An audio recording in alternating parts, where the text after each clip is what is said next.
Assalamualaikum warahmatullahi wabarakatuh. Salam sejahtera bagi kita semua. Om Swastiastu, Namo Buddhaya, salam kebajikan. Perkenalkan, nama saya Atras Farisan. Saya merupakan mahasiswa LSPR Communications and Business Institute, jurusan Hubungan Internasional, yang saat ini juga merupakan mahasiswa bimbingan dari Sir Charles Bonar Sirait untuk mata kuliah Public Speaking and Presentation Skill. Pada video kali ini, saya akan menjelaskan mengenai mekanisme kerja dari pembangkit listrik tenaga air. Dewasa ini, listrik tidak hanya digunakan saja untuk penerangan, namun juga diperlukan untuk kepentingan lainnya. Ada kepentingan untuk mengolah data, menghasilkan suara, dan masih banyak lagi. Salah satu sumber energi listrik ini berasal dari banyak metode yang digunakan. Salah satunya itu dengan memanfaatkan pembangkit listrik tenaga air. PLTA ini merupakan sumber pembangkit listrik yang menggunakan energi potensial dan energi kinetik dari air agar dapat menghasilkan energi listrik. Ada beberapa komponen utama yang dibutuhkan dari cara kerja PLTA ini, seperti bendungan, saluran pelimpah, gedung sentral, dan serandang hubung. Bahkan di Indonesia sendiri, PLTA dapat bekerja karena adanya bendungan yang sengaja dibuat untuk menghasilkan energi listrik itu. Bendungan dapat menghasilkan listrik dalam jumlah yang cukup besar, sehingga mampu untuk mengalirkan akses listrik dari rumah ke rumah serta jalanan untuk penduduk, terutama yang kediamannya memang agak jauh dari lokasi perkotaan. Namun PLTA juga bergantung pada volume air yang tersedia pada sebuah bendungan. Adapun yang kelebihan yang dimiliki oleh pembangkit listrik jenis ini dibanding pembangkit listrik jenis lainnya, karena PLTA ini dapat menyesuaikan dengan beban yang dibutuhkan, lalu juga ramah lingkungan, dan tentunya juga tidak menyebabkan polusi.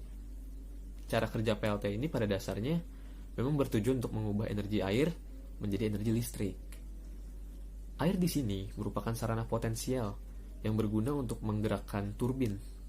Lalu air yang berasal dari bendungan akan turun ke dalam lubang untuk memutar turbin tersebut. Nantinya, turbin yang berputar akan menghasilkan energi mekanik untuk dikonversi melalui generator dan menghasilkan energi listrik. Lalu, PLTA akan diteruskan ke power supply dan menyambungkannya ke kabel. Biasanya, kabel tersebut dibentangkan dan ditahan oleh sutet dan diteruskan ke daerah rumah penduduk.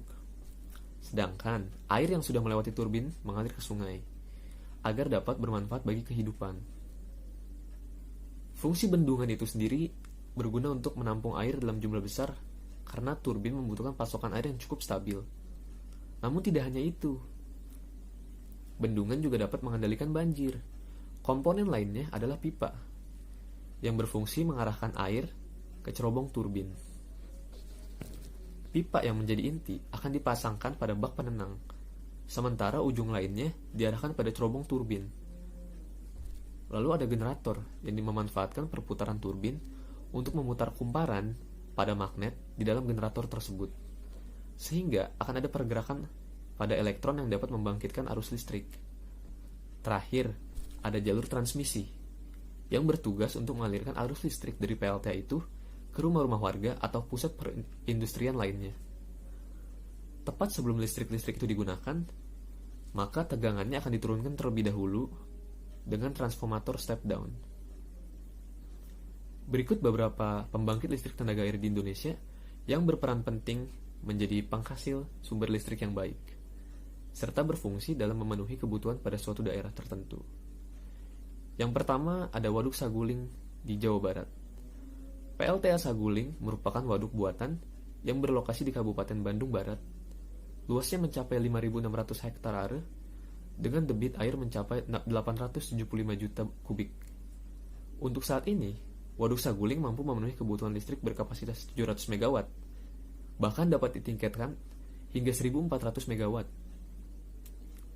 Selain untuk kebutuhan pembangkit listrik, waduk ini juga dapat memenuhi kebutuhan lainnya, seperti kebutuhan rumah tangga dan industri agribisnis yang sangat menjanjikan.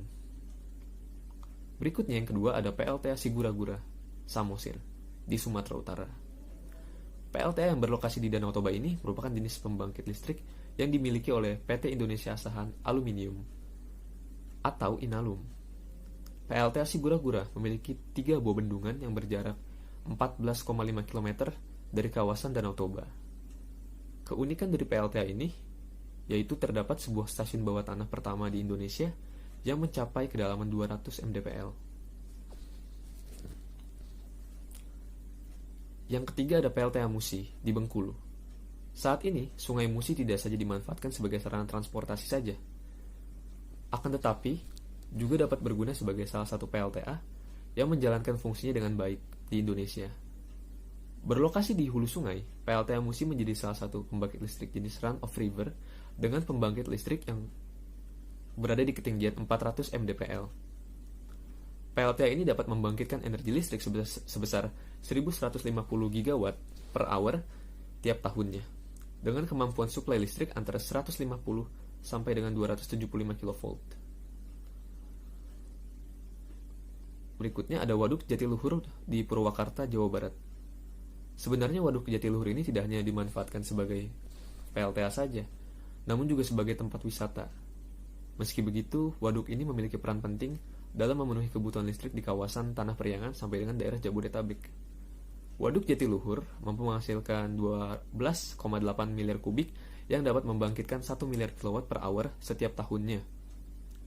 Adapun fungsinya yaitu sebagai sarana irigasi yang mencangkup kebutuhan air minum, serta pengendali banjir yang dapat terjadi sewaktu-waktu.